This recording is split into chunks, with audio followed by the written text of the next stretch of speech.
welcome to Bharata First. You're watching Big Picture with me, Frank Pereira. Since you're here, please like the video, subscribe, hit the bell icon, and share the video as well so that more people get to know about Bharata First. Do subscribe to our newsletter to get some incisive content. The Bharata First team runs several quizzes. Do participate in them and improve your knowledge. If you like our content, you can contribute to keep it alive. A small contribution that you make will be a giant leap for us to keep bringing you this content. Let me also take this opportunity to inform you about Bharata First Knowledge Center. It's an initiative that will help each one of you in your competitive exams and transform the way you learn.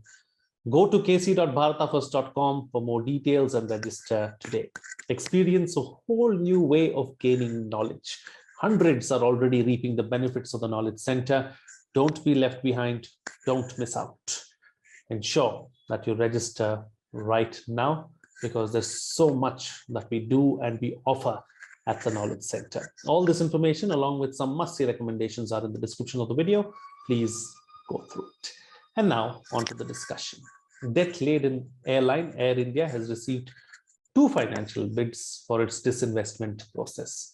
After failing to find any buyer for a 76% stake in Air India in 2018, the central government is expected to complete the sale of the national carrier, this time around with 2 buyers making financial bids on the last day of the deadline on September 15th. The Tata Group, through its holding company, and SpiceJet chairman Ajay Singh, in his personal capacity, made financial bids for the bewildered airline. The center is planning to sell 100% stake in the airline and its low-cost subsidiary, Air India Express, and a 50% stake in ground handling company Air India SATS Airport Services Private Limited. Other properties, including the Air India building in Mumbai and Airlines House in Delhi, are also part of the deal. In this edition of Big Picture, we will analyze the Air India disinvestment and why it might work this time around. Joining me on the program today are Sanat Kaul, Chairman, International Foundation for Aviation and former Joint Secretary, Ministry of Civil Aviation. Mr. A.K. Bhattacharya, Editorial Consultant of the Business Standard. Thank you to all my guests for joining me on this edition of Big Picture. Mr. Bhattacharya, let me start the program with you first. Let's first try and understand, how you look back at this entire process and how would you look at the 2 financial bids that have come in, as far as the Air India disinvestment process is concerned. You're asking me? Mr. Bhattacharya. The manner in which the Air India's sell-off process began, I would say rather inauspiciously. Because if you remember the first attempt sometime in 2018, had to be abandoned without much fanfare because there were no bidders. And then came the elections. And then after the elections, the government decided to revive the Air India sale bid. They made the offer, tried to make it a little more attractive. But I don't, in spite of that, the bid being made more attractive, and there are only, from what is available in the public domain, there are only 2 bidders. One from the Tatas, the other from the SpiceJet promoter, Mr. Ajay Singh. I think it is going to be, in my view, a kind of a distress sale at a time when the aviation companies are not doing well, at a time when Air India's his own performance has been very, very poor. The government has sunk in a lot of its own equity capital for several years together. While one could argue that in a different kind of an environment, Air India could have been salvaged if the government wanted to have a national airline. What I do see in this situation is that it is better for the government to get out of this business as soon as possible, because good money should not go after bad projects. Right now, the way it appears, Air India cannot be salvaged except by new owners who should be free from government's controls or government's interferences. Um, I would prefer the Tatas. I'm not batting for them, but I would say that if Tatas were to win this bid, there would be some sort of what some people have called a kind of poetic justice, because after all, this company once belonged to the Tatas, and Tatas have a tradition of running airlines. They have been interested in airline. Whether they make a good job and whether the running of Air India adds to their bottom line, or this is a different question. But probably Tatas will make a better case than any other bidder, in my view. And I think I'll stop there. Absolutely. Mr. Kaul, let me bring you in now. As far as this entire disinvestment process, like touched upon by Mr. Bhattacharya, there have been many ups and downs. The government has made the deal sweeter now, yet only 2 bids. Would you say that it's still going to be challenging getting this entire process done? Yeah, okay. So let me, in fact, start with a little background. In 2001, during Mr. Vajpayee's prime ministership, it was practically sold to Tatas. I was handling it in civil aviation, and there was a Ministry of Disinvestment. At that time, at the last minute, the Singapore airline representative, who was posted in Delhi only for this purpose, he was not doing any other work, came and said that they are withdrawing from the joint venture between Tatas and Singapore Airline because their board has now backed out. Now, why did their board back out? There's lots of stories about it. He was very clear, but there was a conflict saying, why are we putting money in a country like India where every day there is an issue? And if you realize, a little before that, their managing director had been suspended, Malcolm. So, unfortunately, everything was going fine. They withdrew, and 9/11 took place within 10 days of 2 weeks of that. And after that, no airline was interested. Tatas were told to get another partner. They were given the choice, but they couldn't get anyone. And after that, 2014, the other government came. They wanted to continue with Air India. Till then, Air India had not got any government budgetary support. They were getting something out of the bilaterals and so on, which was criticized, but otherwise, they were not getting any budgetary support in all their capital expenditure, their build-up, everything was from their own. After that, the decline started, and as you know, and then came 2014 when this present government came into power. They also did nothing for 5 years, and after that, now they have come to a stage when actually it is time to actually hand over Air India free, because it's so bad, it's such a liability on the taxpayer, people like you and me, that it's becoming something it's around your neck. It's dangerous. No, there are 2 bidders, as Mr. Bhattacharya has said, and I feel that yes, I mean he has a choice between Tatas and owner of SpiceJet. Well, Tata already run 2 airlines, so maybe they'll amalgamate and make it into a bigger airline. But those are matter of nuances. I personally feel, please get rid of Air India now. It is a liability on the taxpayer. The government has totally failed to revive it, and have pumped in money of the taxpayers to an extent which is absurd. Now, for example, Japan Airline was in a bigger mess than Air India.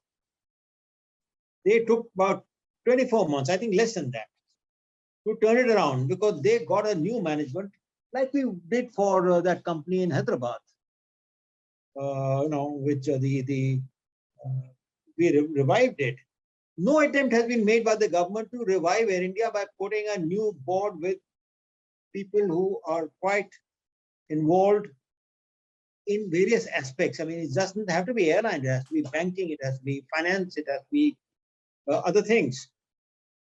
They did not do anything about the labor unions, which Air India was infested with, and all sorts of labor rules were agreed to, which were detrimental to the interest of Air India.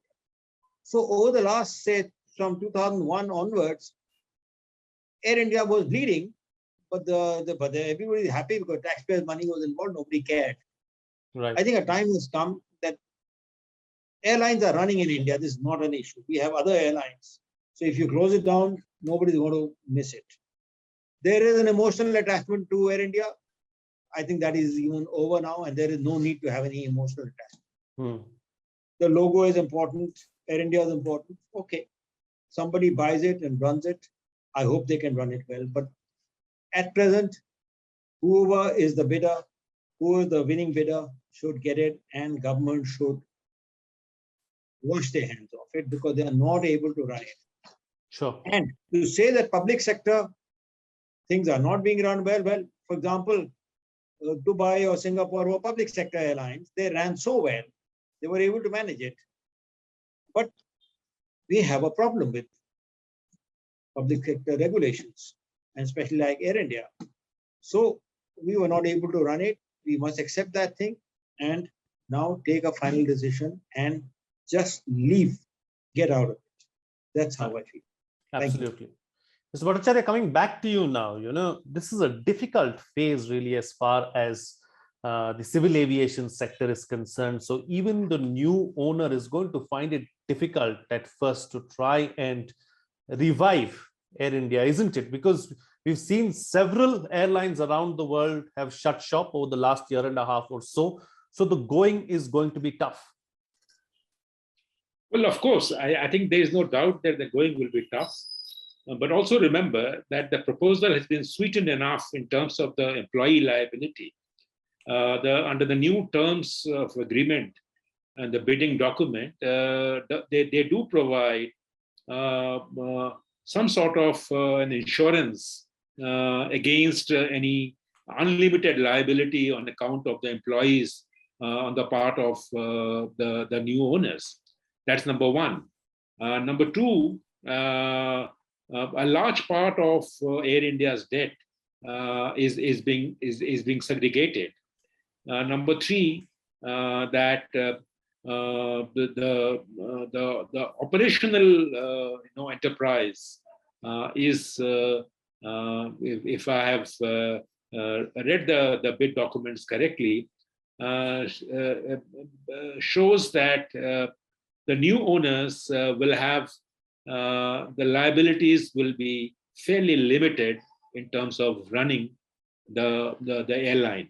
Having said that, it is not going to be an easy task either, because as I said, in a post-COVID scenario, the Air India right now has around 141 aircraft. Now, the lease liability, the payment liabilities will continue to be there. So whichever company wins this bid will have to find enough resources to at least first pay for those lease arrangements, under those arrangements. Number one. Number two, the post-COVID scenario, one has to see to what extent the Air India and the other aviation companies can actually have an arrangement in terms of the slots that Air India enjoyed. Air India slots were supposed to be the premium asset of an airline company. So whether those slots also come along with the Air India is something that is a matter of detail. Now that will also hold a key to the way the new owners of Air India can manage the company. So my reading is that it will be a tough job for the new owners, but at the same time, there is a lot of freedom that the new owners will enjoy in terms of running the airline. And remember that the government is not going to be in the picture. The government is getting out of it 100%. So it is not a question of the government retaining some shares in the company, like earlier it was proposed. So there's a complete separation. It is a complete privatization. In my reading, Air India's privatization, if it happens, is probably more significant for the government's credentials with regard to its other privatization plans.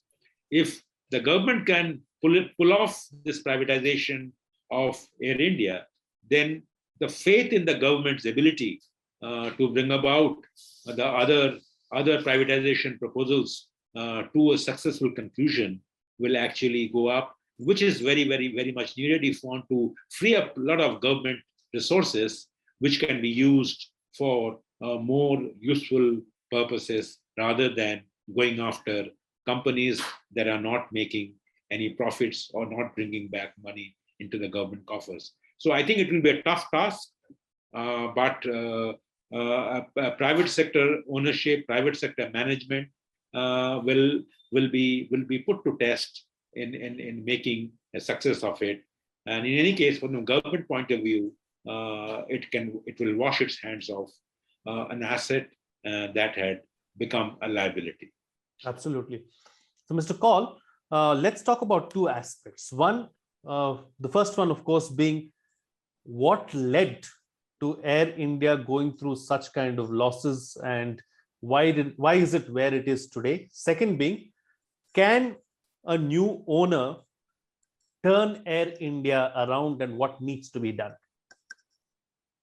Okay, what led to such huge losses is bad decisions, bad mismanagement by government. After merger of the two airlines, two public sector airlines, it is not followed up properly. You see, merger of anything, private sector mergers are always not successful. I mean, they are not always successful. They fail also at times. Now here you have to nurture a merger. Whereas here they kept changing the managing directors frequently. There was no consistency. There was no policy that you are going to merge it and you have to merge it. The cultures of the two airlines were different. The animosities between the personnel, top personnel of the two airlines were different. One airline promoted the officers just before the merger, the other didn't do it. So there was also bad blood. So there were many reasons that the merger never took off properly. And then the purchase of aircrafts, so many of them. I mean, against the views of the Air India, more aircraft to purchase. Now we can make implications, but there was a full paper on it. It was prepared. It was approved by the board. So be it.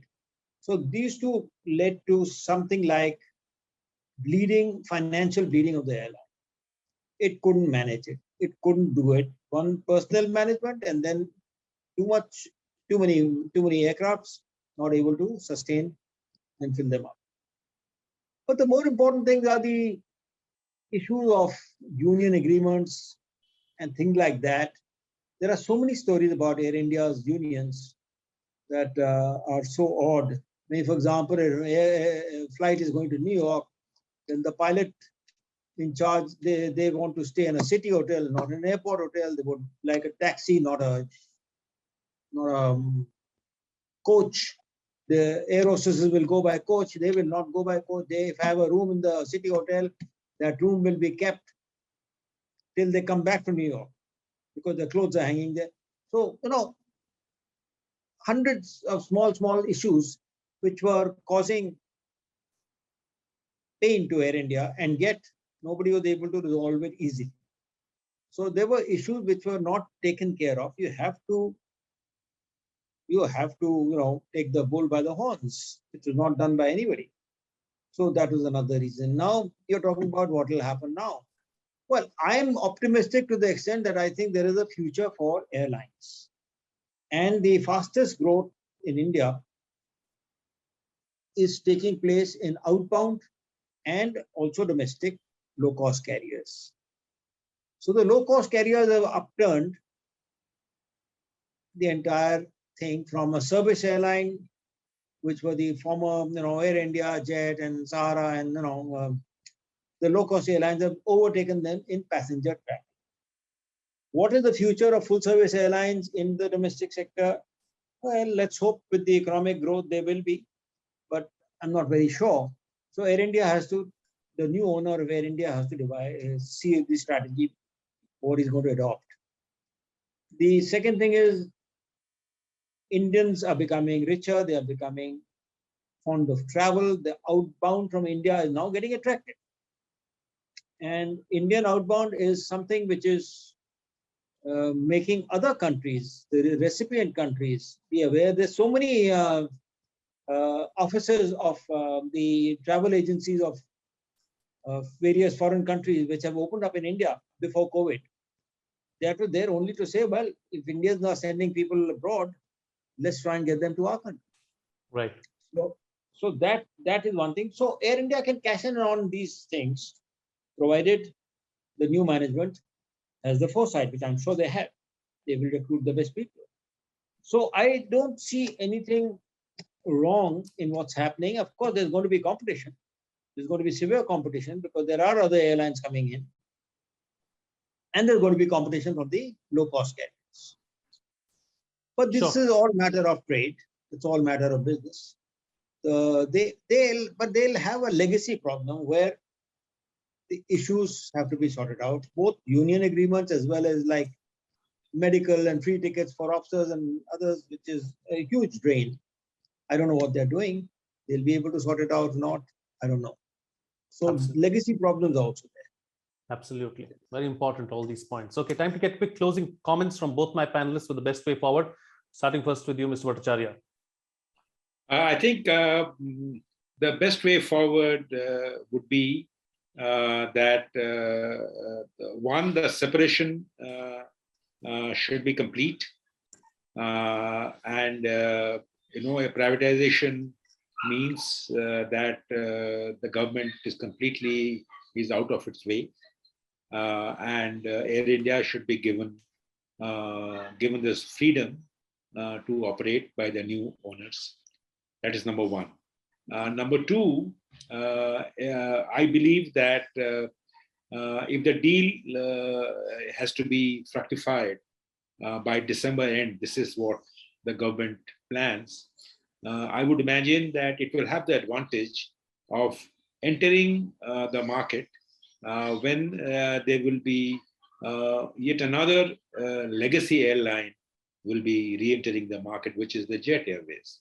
So while there is the hope that Air India will have brand equity which can take on competition, but don't forget that the Indian aviation market will face a lot of competition with the new owner of the Jet Airways operating its aircraft, and at the same time, the new owners of Air India will be using its own aircraft in competition with the private sector guys.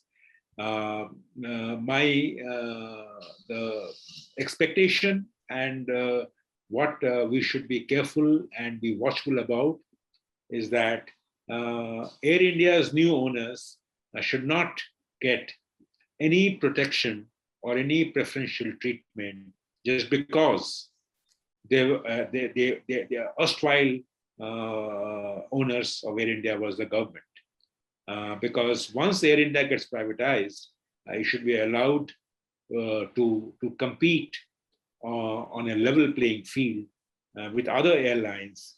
And just because it used to be once owned by the government should not mean that it will have an edge over other private sector rivals. So that the aviation sector does not suffer from the ills of an unlevel playing field, because many of the problems of in India's aviation sector has been also because that there are certain special preferences that have been given to airlines just because they are owned by the state. So once Air India is privatized, in my view, Air India should be operating as a private airline, and no legacy benefits should continue to create an unlevel playing field. Absolutely. And Mr. Kaul, close the show for us with your concluding remarks. Yeah, okay. I will take a new aspect. We have discussed everything. Now we have two bidders. I have no attachment to any bidder. But if they are going to take into account the issue that one of the bidders has such close relationship with airlines abroad, I think it's a great advantage. I should not take it as a disadvantage. And that will help Air India pick up traffic in a big way. So if Air India gets it, they pick up. If the other person gets it, he'll have to work very hard because he is going to be an only one airline amongst the others. Whereas Air India has the advantage of having Vistara as well as AirAsia and Singapore Airlines on one side and the other airline on the other side, which is getting out. So I don't know whether they are going to consider this aspect. This aspect has to be taken into account, that the background of the bidder and the advantages that bigger bidder can bring. And they have to be kind of taken into account, monetized, or whatever you want to call it, in the assessment process. Absolutely. All right, gentlemen, we'll have to leave it at that. Thank you so much for joining me on the program and putting things into perspective for us. Thank you. Thank you. Thank you so very much. Well, what's coming out of this discussion is that this is a distress sale, considering that the sector is going through a rough phase due to the pandemic. Despite making the deal so much more sweeter, there are only two bidders. The deal has been made sweet enough for the new owner, however, to function smoothly. Bad decisions led to the present state of Air India. The new private owner is going to have its hands full. There are also going to be legacy problems like free tickets for officials and royal treatment given out to certain members. The issue of legacy benefits should also be addressed, and no special treatment or protection should be given to the new owners. They should compete on a level playing field. The good thing is that there is a robust future for airlines, and Indian airlines going forward are projected to do well because India is a huge market.